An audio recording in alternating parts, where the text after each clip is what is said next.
And hello, folks, to a special Wednesday edition of On My Mind with CR and Adrienne.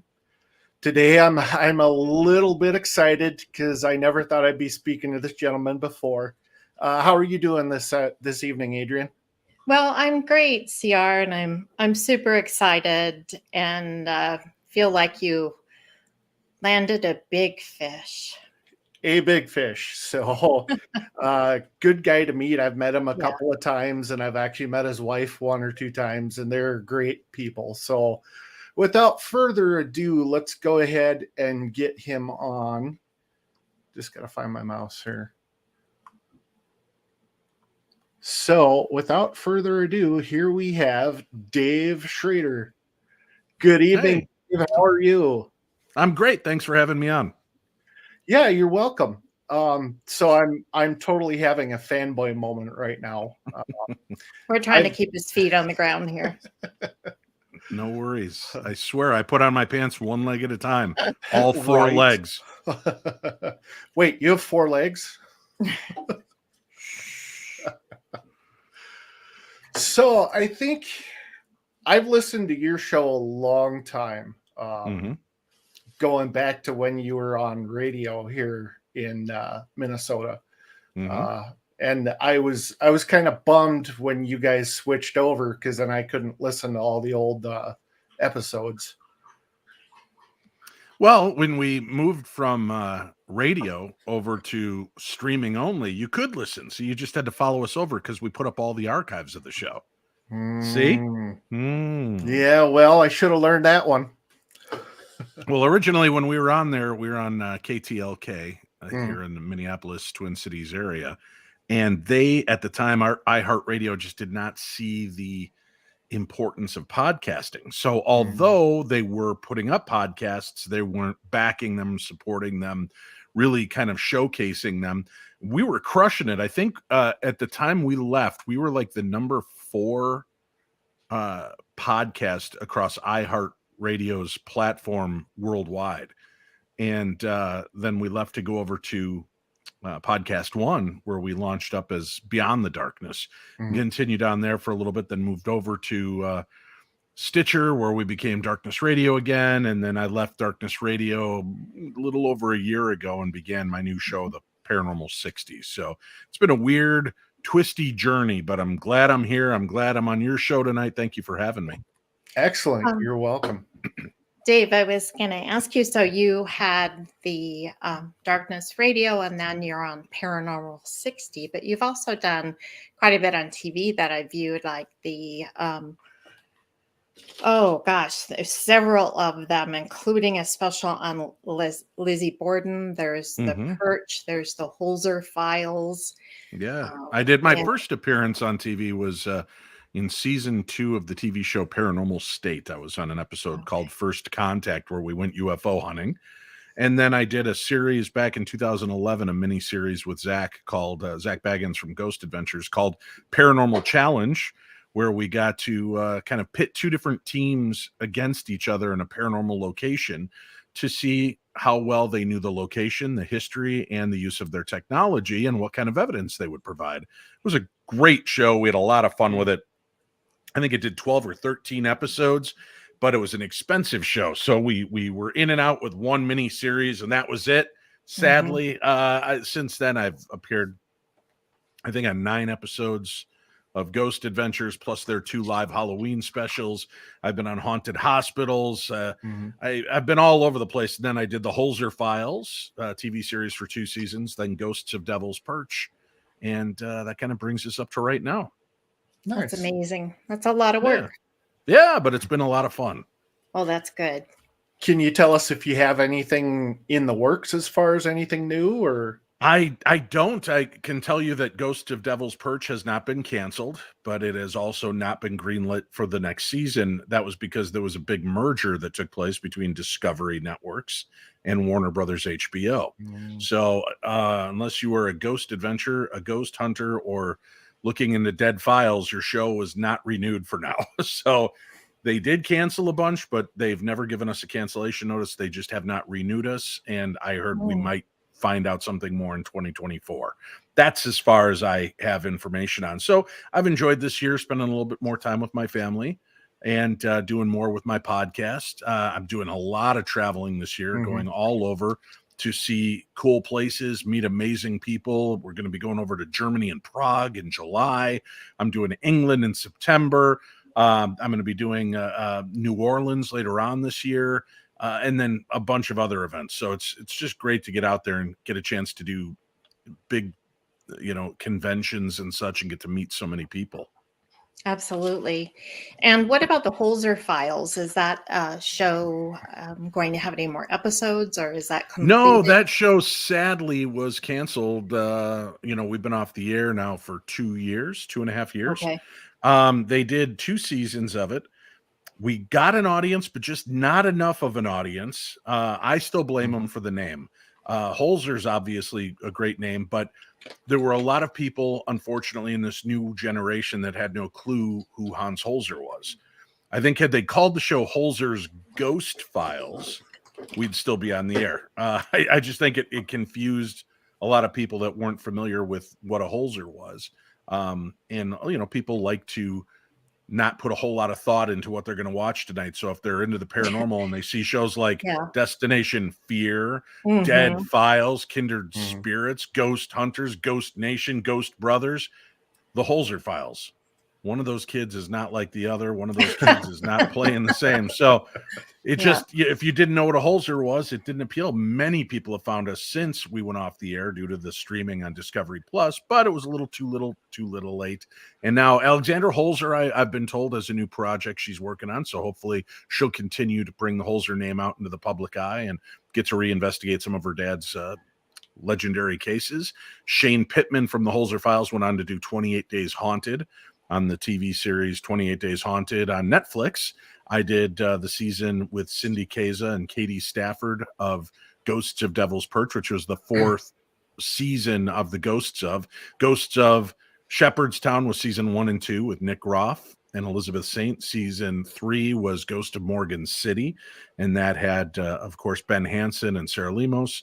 And then we came along to do season 4, Ghosts of Devil's Perch. We had great ratings, and had it not been a year filled with of unbalance because of trying to buy a giant conglomerate, they said we would have been back on the air. But I still hold out hope that you'll get to see my goofy mug on the TV again sometime soon. Well, that would be great. One of the things I listened to on one of your podcasts was you had interviewed Lorraine Warren, and just recently you had replayed it because it was the 4th anniversary of her passing.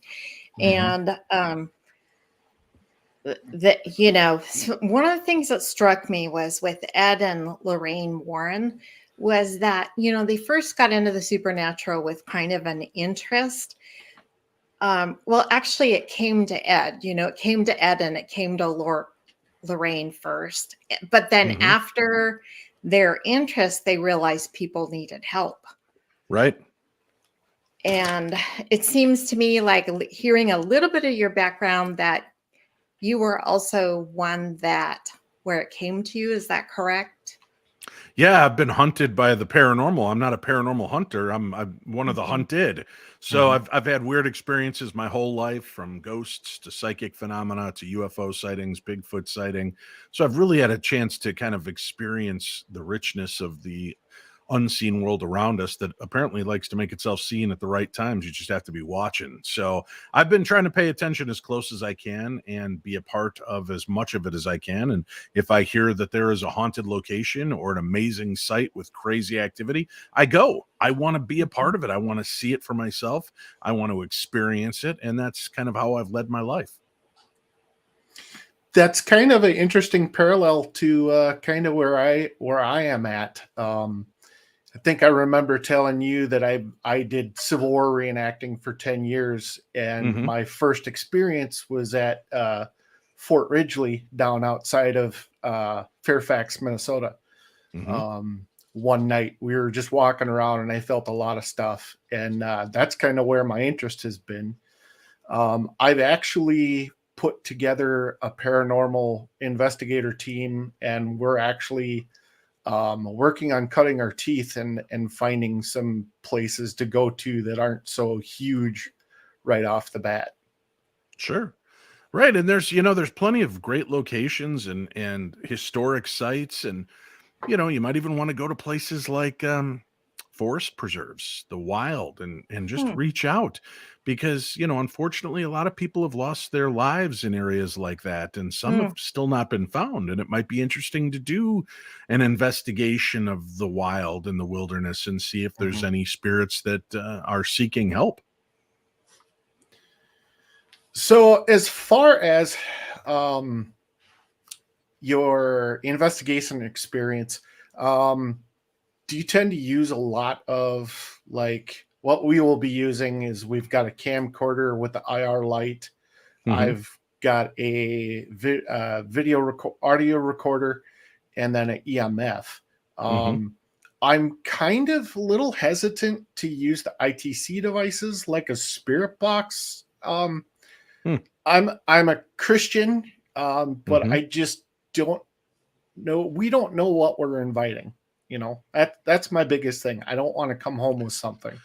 Right, but bringing out a recorder is no different than using any other type of ITC device, right? It's drawing firm boundaries. I don't believe a Ouija board is evil. I don't believe that it opens up portals. I believe that we as a human setting our intent do these things. And as I've told people in the past, think about it. Most of us have played with a Ouija board. Most of us were at a party as a kid or a teenager, probably hoping that cute boy or girl would cuddle up a little bit closer if things got spooky. So maybe we were pushing that planchette to spell something creepy so the girl or guy would get in a little closer to us.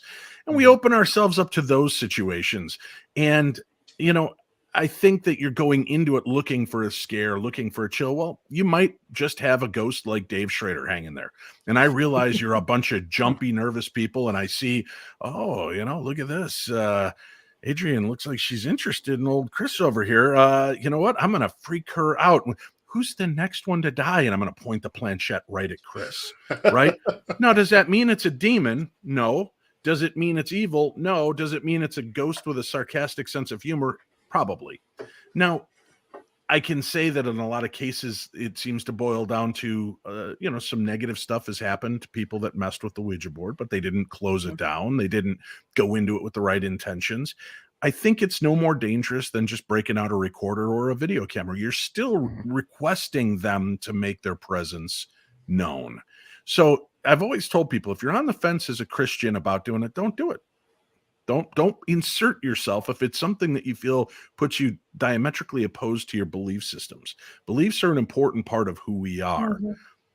But most of the people I know in the field are Christians or religious, spiritual beings in nature. They may not be practicing. I don't go to church anymore. I had a falling out with church because the leadership of the churches that I attended were so fallible and doing dumb things that they were not there for their people. I'm all about the religiosity. I'm all about following my Christianity, but I also believe God gives gifts for specific reasons. I think I'm able to see and experience things because I have empathy and because I show compassion towards the spirits and because I'm one that will raise my voice along with my fellow investigators in prayer to try to help usher these spirits home, spirits that may have lost their way, spirits that are lost or confused. And the Bible says those that come together in a group of 3 or more are powerful. And I believe that. We've been doing prayer and healing requests on our website and on our social media for 18 years. So, I don't walk in a place of fear because I have God on my side, right? I don't walk in a place of fear because I'm not going to give evil that power over me. Do I get frightened? Sure. Is it frightened or shocked? I'm more shocked. Sometimes it's like, what the hell was that? Because you know it's supposed to be haunted. But then when something happens, it's kind of still like this isn't just people thinking things are going on. We just saw that. We just heard that. So it's an excitement. It's kind of a fear moment. But I've learned to control that and try to get back over the top of it and show the wonder, then show the compassion towards the spirit. And why are they there? What can I do to aid them in this moment that we're sharing right now? And I think that's the important thing. I don't use a lot of technology. I've used all of the equipment at one point in my career or not. I just like to go to the EVP recorder. I like the immediacy of talking and hearing responses and trying to make good on what they're asking, and if they say get out, I say okay, and I tip out and we go to another room. If they ask for help, I will ask them how. And if they ask me to pray, I'll pray. If they ask me to pass on a message, I'll pass on a message. I just try to show love, compassion, and empathy for living and dead, and figure that energy is just as alive as you and I are. They just don't have the physical form anymore to go with it. So my first bit of encouragement would be to you that if you're on the fence and you're worried, then back off and educate yourself more on it. And that doesn't mean, hey, you're stupid, learn something. It means you're better and more fortified when you educate yourself on things. And I had fears of snakes until I educated myself on snakes. I had fears of heights until I educated myself on different aspects of heights. And you once you start to learn things and understand how they work and why they work, it gives you a better sense of understanding. So read a lot, watch documentaries, spend a lot of time in the beginning just doing the research behind an investigation, because that's really where it comes in. That's the most important detail, finding out ways to uncover things other people may have missed. And digging in, there's so many great websites and resources out there, from newspapers.com and diedinhouse.com and things like that you can buy yearly subscriptions to, that will give you insights into locations that take you further than people have gone in the past, and getting names, getting dates, ways to try to find in and hone in on that area of time that's still replaying or haunting itself.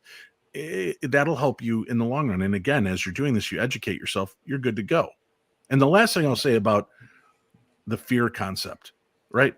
Well, Dave, it says in the Bible, we're not supposed to necromance. We're not supposed to. Well, the thing is, most of these places already have spiritual activity taking place. We're not just going out in a field and calling spirits to us. We're going to a location where there is an unsettled spirit. It's just like a naughty child acting up. You don't just turn your back and walk away. You try to help. You try to understand. You try to bring some peace to the subject. And I believe in my heart, that's what my God would want me to do. Show compassion, just like you see the person sitting outside in the freezing cold. They haven't eaten probably recently, and you could just walk on by, or you can stop for a moment and say, is there something I can get for you? Is there something I can do for you? Sometimes it might just be a bottle of water or a prayer, or sometimes it's in helping to tell the story of that spirit again. Right. I know from a Christian perspective that, Jesus in the Gospels, he had to reassure the apostles that he wasn't a ghost, right? And he said, ghosts don't have flesh and blood. And ghosts can't eat, right? And so he sat and he had a meal with them. And I think what you were probably referencing Leviticus, I think in like chapter 19, it says, do not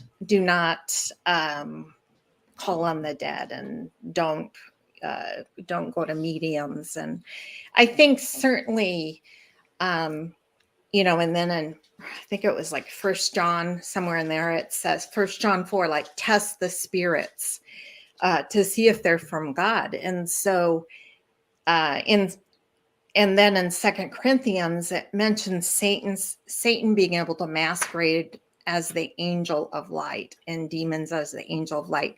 And I think when you were in Butte, in Devil's Perch, were you kind of wondering about that? The nature, was it that episode where you were wondering about the nature of what you were contacting, or what was trying to contact the people there?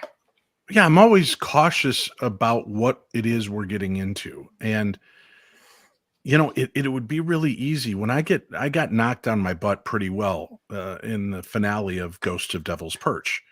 And it would be really easy to give in to fear. Let's face it, that's what the enemy wants. The enemy wants us to be in a complacent state of fear. I don't give them that fear. I get knocked down. I panic for a second, and I turn around and I scolded the entity like a child. No, This isn't how we do things. I'm here to help you. If you want my help, just ask, what can we do for you? And it spoke, it was like, remember, I think is what it came down to. And we found the story of the guy who started it all, the guy whose bones and back were broken trying to make this town what it is. And nobody talks about him, but they talk about all the rich land barons. And so you look at those aspects. Now, again, when people come at me, religion's an interesting thing.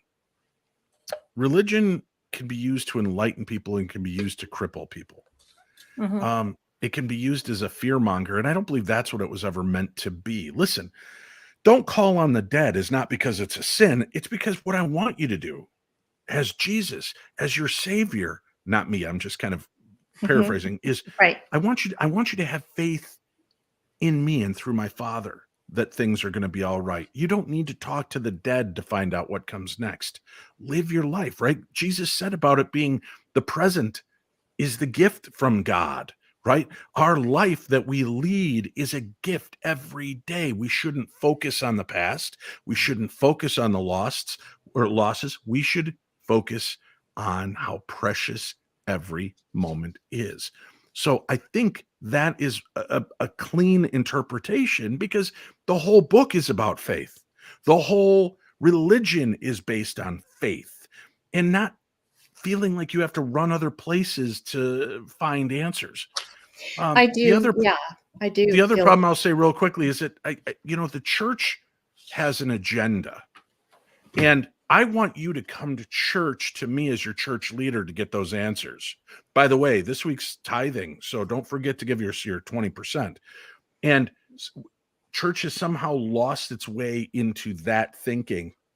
And it's also been that way through time and tide, that I don't want you seeking answers elsewhere. Come to the church. Come to the church. Everything else is bad. Come to the church.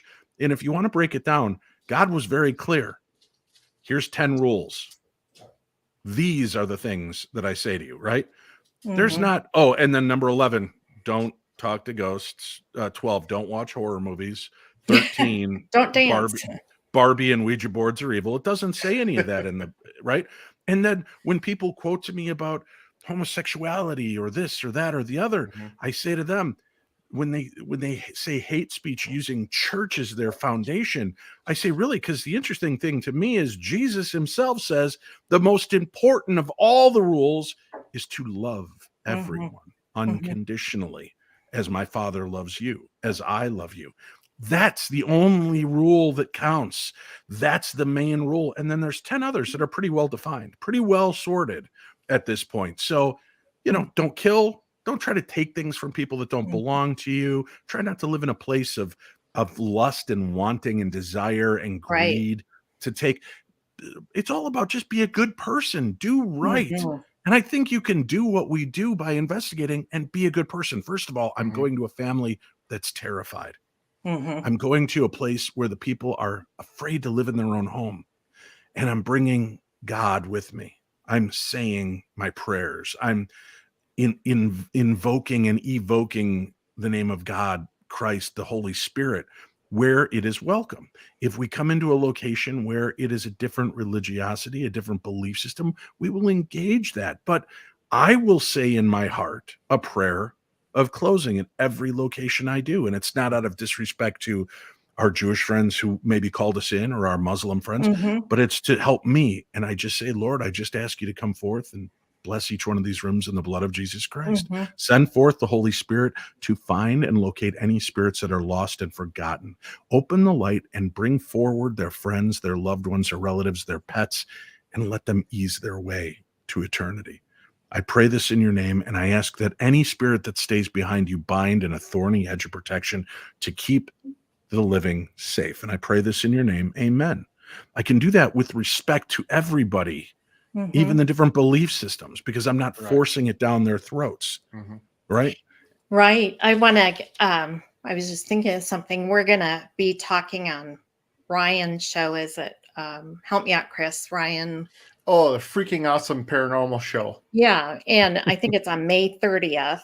And I'm going to be talking about when a curse was put on me, and how my faith not only protected me, Mhm. but there was this huge miracle that came out of it. And I don't want to give it away, but I do have a lot of faith about being protected. And I know what you're saying in terms of feeling that, in terms of praying and being strong in that.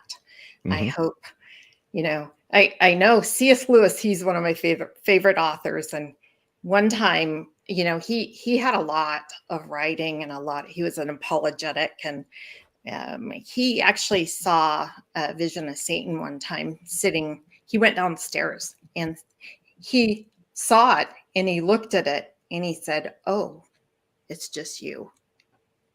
Could you imagine? I would love to be able to do that. I don't know if I could, but he knew that Satan was, as Luther said, Satan is God's devil. God Mhm. has rules on what is permitted and what is not permitted. And before I stop talking, which I need to do because I'm only a co-host, I'm just so excited. I wanted to give a shout out to R.C. Lutheran in Rosemont, because we do go there. And, our pastor, Neil, he says, don't give if it's out of compulsion or guilt feelings. This is your offering back to God. And I've always felt Mhm. like God is my provider. Right. And I've never been disappointed about that. And so I know what you're saying. Like there's a lot of corruption in some of those churches and those, people who've taken so much. And I don't Mhm. want to go down that path, but I just want to say, thank you for saying what you said. And Right. And please let me clarify as well. I'm not against religion and I'm not against church. And I know Mhm, many people that find exactly what they need there. right. I have ridden a different set of rails. I went to Trinity Lutheran Grade School in Roselle, Illinois, and Charles S. Mueller Sr. was their pastor, and um, well renowned, well loved, famed scholar and author. And he was a dick. I don't know how Oh else to say no. it. Oh no. He took me into his office one day, a friend of mine and mine, and he brought us in and he said, "Boys, what do you see for your life?" We're like, "I don't know. I'd like to be a cop." And my friend said, he'd like to be a stock boy at A&P or whatever it was. And he's like, "Well, I think you should both look into being in the clergy. You both have a way with people and you How have a old were way of you? speaking." Well, I was in seventh, eighth grade. Okay. Right. So, Mhm. the next vocation part of school would have been to go to Valley Lutheran High School and continue in my education. And I said, but I really feel like I could help people as a police officer, and that's where I want to spend my time. And the response of this man of God that is beloved by our congregation and beloved by people around the world because of what he's written and what he's represented, looked at me and said, "Well, then fine, waste your life." And I Oh, thought, oh, Wow. that's just a real jerk way to handle things. And then I thought, okay, enough time had passed. I continued doing church plays for that church well into adulthood. And I remember that, so that was eighth grade when I was what, you know, 12 years mhm. old. Yeah. And I bump into him when I'm 21 years old and I'm in a school play, Sound of Music. And he comes backstage and he says hello to everybody. And then he looks at me and he stares up and down and he goes, "Still wasting your life, I see." Oh, yeah, Oof. And yeah. so and Mhm, and then there were other leaders that I went to Our Savior's Lutheran Church in Brooklyn Park, Brooklyn Center mhm. area, and had fallen in love with the preacher there and the teachings and the church itself, and really kind of thought, wow, this is great. Um and then he began railing one day hate speech against homosexuality and hate speech against many different things that I think there's a way to share an insight without it being propagated and supported with hate. And Right. I thought, this is a mouthpiece of God. I don't see God in any of this, Mhm. and shaking his fist in righteous indignation. And I'll tell you what, do you know who the first person is that would have sat down in the pew with the gay couple that was there? Would have been Jesus. He would have Mhm. been Mhm. there to say hi and welcome.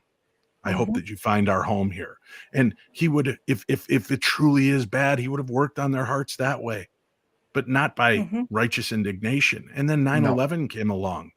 And in 9/11, the world fell apart quick and people returned to church in droves. And I went from church to listen to speakers, to hear what they had to share in this moment that God could shine for the first time. Churches were seeing people coming back in droves, Mhm. tenfold, 20-fold to what they were used to. And I saw them, and they gave a 20-minute sermon at the beginning about what's going on, and God just works in mysterious ways, which answers nobody's fears or thoughts, and then launched into tithing, because we now have 2,000 people in our church as opposed to 200. Sorry, And this is like a never a good time to launch into tithing. right. That entire year should have been spent Mhm. just having a conversation and reminding people of the miracles that God does promote, and that there is evil in the world, but we can't give in to Mhm. evil. This is Right. when we have Right. to fortify ourselves even more in the walk. And I will tell you, I've had my crisis of faith numerous times in the teachings of man and what God is and what church and religion is. But what it comes down to is boiled down to the cream on top. It's be good, do good, Mhm. follow the lead of somebody, whether you believe he is truly the Son of God or he is a man that saw wisdom and truth. Do good, be good. We're all capable of horrible things, Mm. but I feel a lot better when I'm driving on the highway here in Minnesota and one of you goofballs cuts me off and then goes 8 miles slower once you get in front of me. And my initial thought is, I'm going to push you off this bridge with my car. I like the fact that I can go, that's not a conducive thought. Let's just wave and dirty look at him, right? And that's good enough for me. I don't need to shove you off the bridge today. And Right. I know that sounds like I'm joking, and I'm not. You find ways to come into Right. Yeah, peace with I your anger. yes, I think that's important. And when you worked with spirits, I get that impression that a lot of it had to do with trauma, the way they died, or trauma at the end of their life. Mm-hmm. And I don't know, because there's a lot not said about ghosts and Mhm. stuff. So I think you mentioned discernment. I think that's ever important. Any Right. other advice for newbies? I mean, it sounds like it's Yeah. good to be careful, bring your faith, maybe get some good counsel. Bring faith, and even for people that Mhm. are non-believers, that's the strangest thing to me. If you were a non-believer, why are you even investigating the paranormal?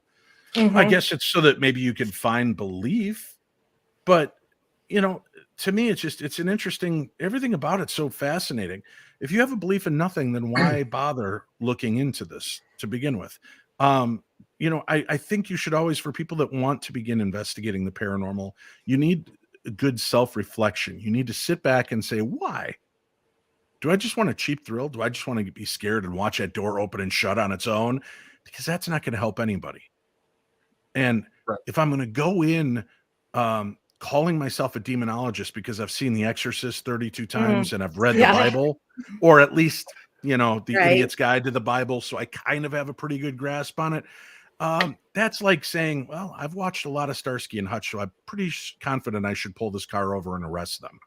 Just because I've got that indoctrination does not therefore make me a certified member of the law. There are Mhm. people that are jumping into fields with no idea what they're doing. Listen, a lot of people wanted to get into the demonology aspect because they wanted the Oh my darker gosh. cults. They want Right. that because that's the X Games of the paranormal, right? Who wants to go see grandma's ghost? Pff, boring. Wait, you got scratched? You heard groaning? Right. Yeah, I can handle that. And you come in, and you know what? I did an investigation at a very famous location, and there was a man of the cloth there. And at during part of his investigation, he pulled off his collar and began literally cursing at the spirits, flailing holy water. And Hmm. in that moment, he was no longer a vessel of God. He was the word of man. I command you out of here. I, and that's not what it's about. And No. the machines around the investigation, the pieces of equipment were insane. I Because bet. independent pieces of equipment kept saying priest, fake, fraud, priest, fraud, priest, lie, priest, fake, fraud. All around the building, people were getting multiple hits from their machines that are not tied together, saying the same thing, calling this man out. And at the end of the night, and this is not meant to be a pat on my back, I promise you, but it just shows they're aware. At the end of the night, I came to say goodnight to my friends as I was ushering other people out, and they had a little obelisk going. And I'm like, I'm going to go get everybody else out there. Like, okay, we'll see you in a little bit, Dave. I'm like, okay, just make sure when you come up, you close the doors, you lock them. Yeah, we got it. As I walked and I got 3/4 of the way in the room, I heard the obelisk go, Schrader. And I stopped and I thought, did you just say Schrader? And then it went, Schrader. And I slowly turned and my friends looked up and I'm kind of thinking, maybe it said traitor or greater or Darth Vader. I don't know. And they go, Dave, I think it's calling for you. So I shrugged and I turned around and I walked back and I stood there and I said, okay, I'm here. Now, mind you, no other words are coming out. I go, I'm here. What can I do for you? Pray. And I was like, okay. And I looked at everybody there and I go, are you guys comfortable praying with me? And they're like, yeah. So we all gathered hands and we did a closing prayer. During the entire prayer, not a word is spoken through the obelisk. Nothing. And then it's silent. And we look around and it's unfortunate because there is no Hollywood moment. There's no sparkling white light that opens as Patrick Swayze makes his way to the other side. There's no angel descending from the ceiling to cast gold dust on us to let us know our job is done.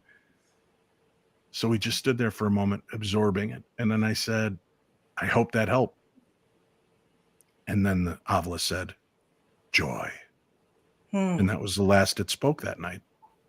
So I think it had a man of God there who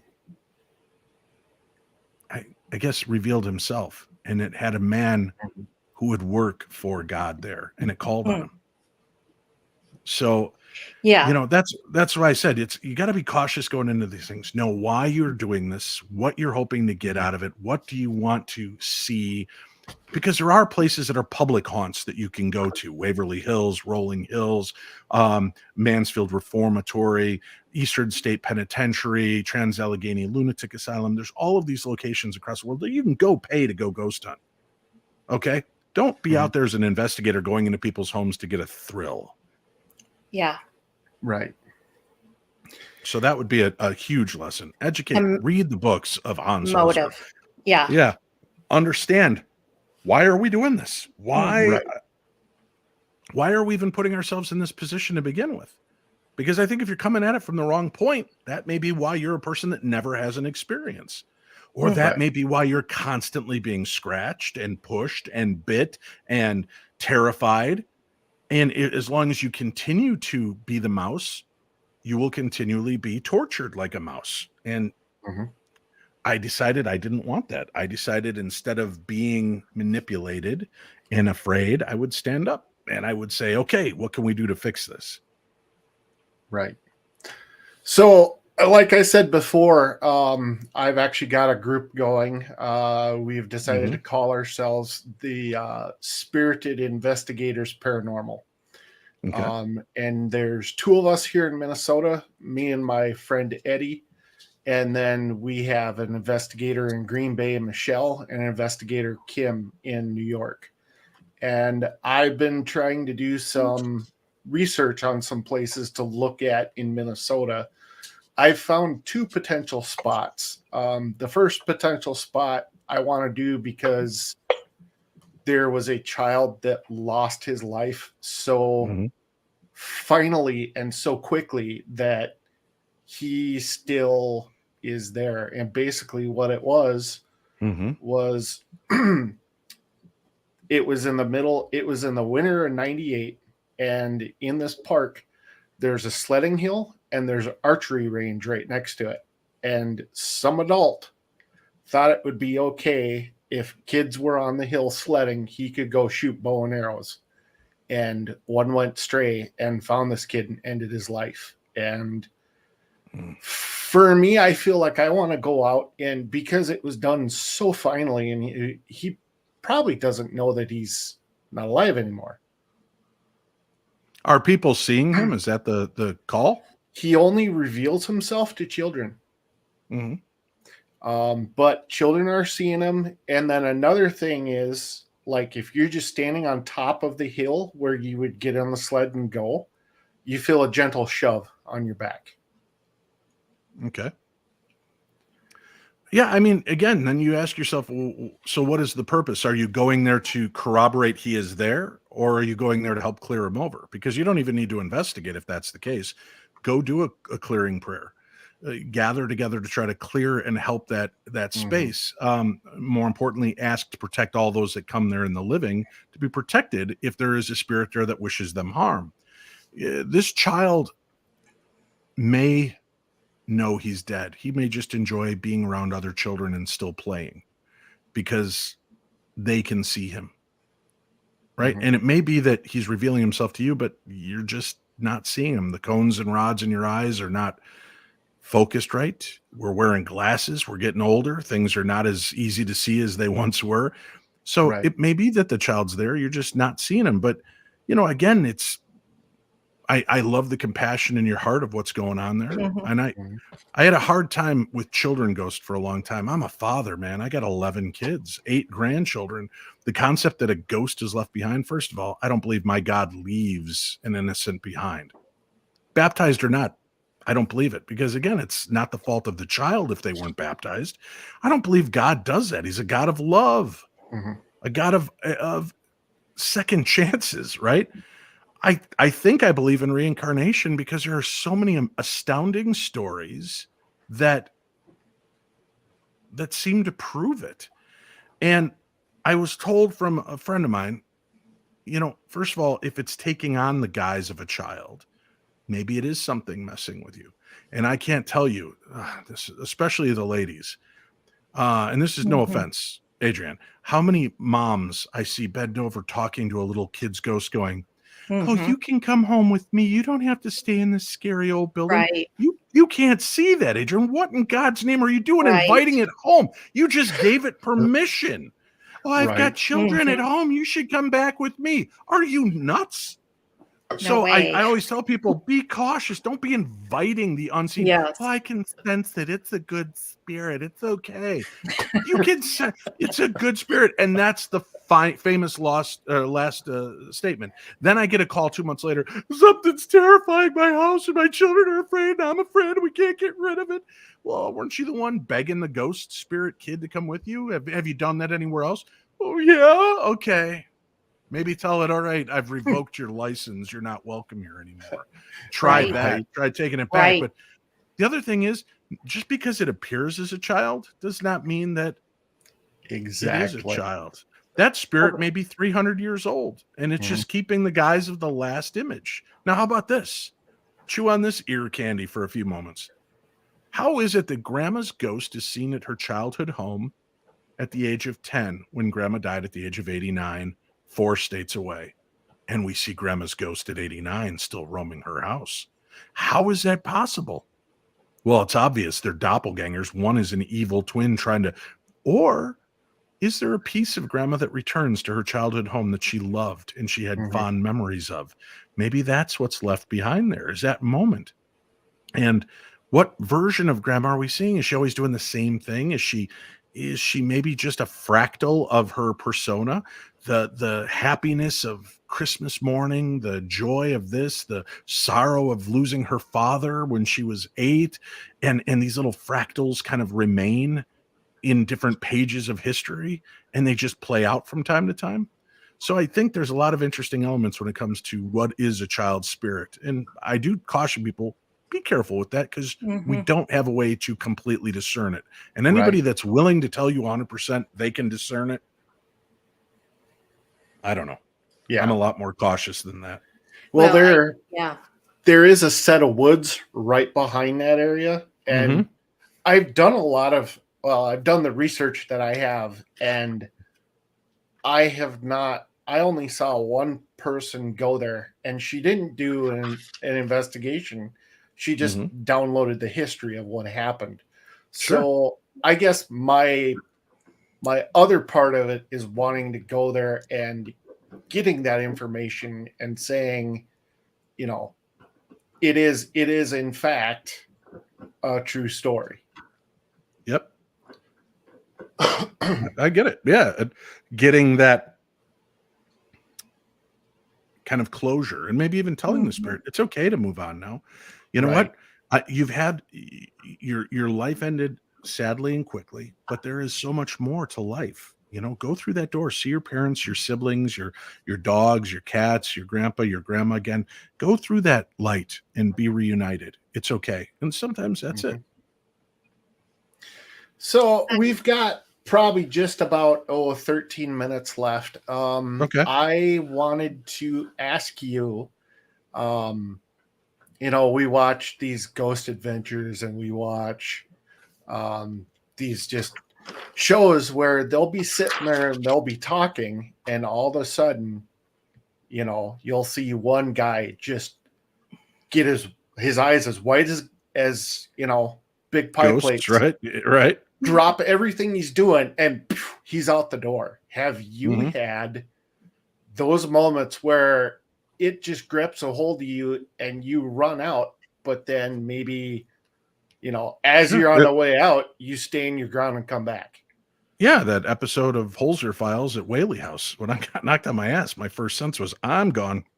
See you later. Take care. I'd heard claims of being knocked over, claims of being bit and scratched and pushed, and I roll my eyes. I still do, which is stupid, but you know, I'm like, come on, that doesn't happen that often. And when it actually happened to me, it wasn't out of fear that I refused to enter. It was out of, what do you do with this knowledge? There is that kind of power. There is that kind of energy. And huge pain. And then it looked like you were stabbed. I mean, and you. Well, that was Devil's Perch. That was Devil's Perch. Okay. In Holzer Files, it was at the Whaley House. I literally just got knocked down. Now, I'm going to ask you guys real quickly. Do one of you have a TV set on or a radio on in the background? You know, I don't, but I have a light and it's kind of flickering. Is that what you're saying? No. Background. Go back. Go back. Go back a few minutes on this video. There's talking going on while we're having a conversation. So you might hear it. Oh, interesting. It's coming through my headphones pretty clearly. So maybe it's a ghost in here whispering. Yeah, you couldn't discern the words, but there was talking. There's not a radio on.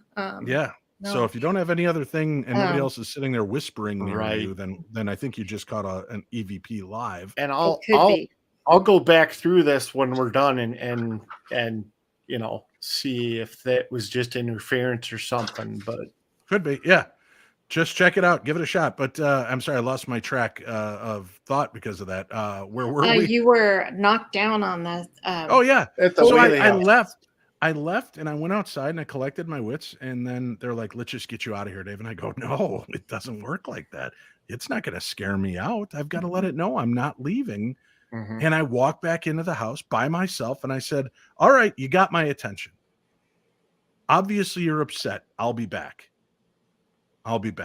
And I left. But I wanted to let it know it didn't get the better of me. It didn't frighten me off, because again, sometimes the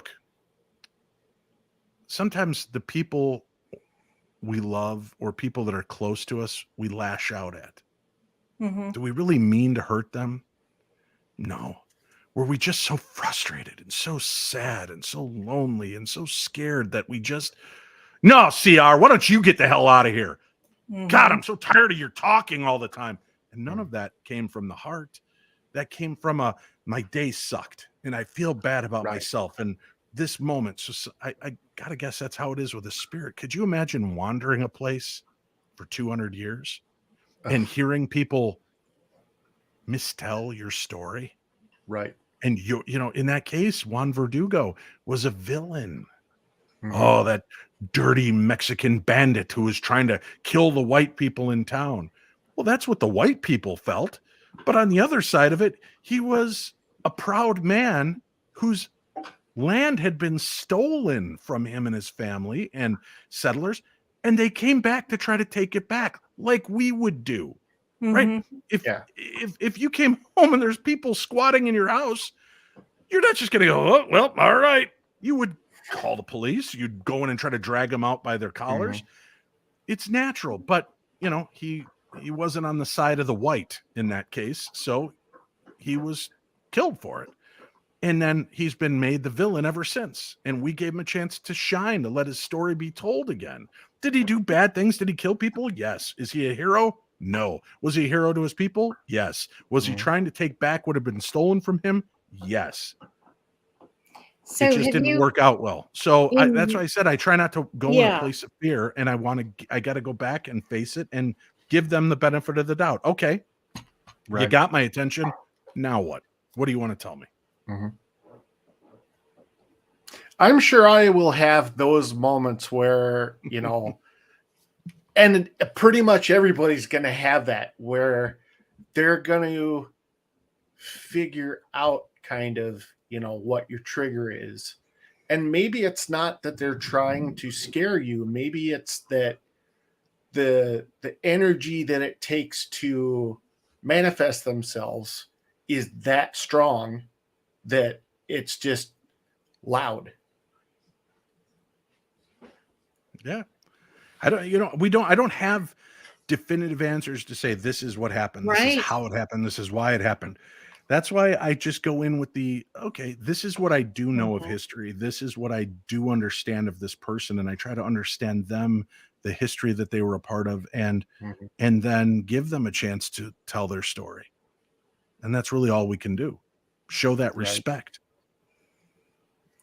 Well, we're getting down to probably about 6 minutes. So we'll kind of wrap down here. I know, Dave, when I've listened to previous shows, you've talked about the reverence that you have for Bruce Springsteen and just the things that his music did to you. And I'm going to say that, and I've told you this before, but you have helped me through some times.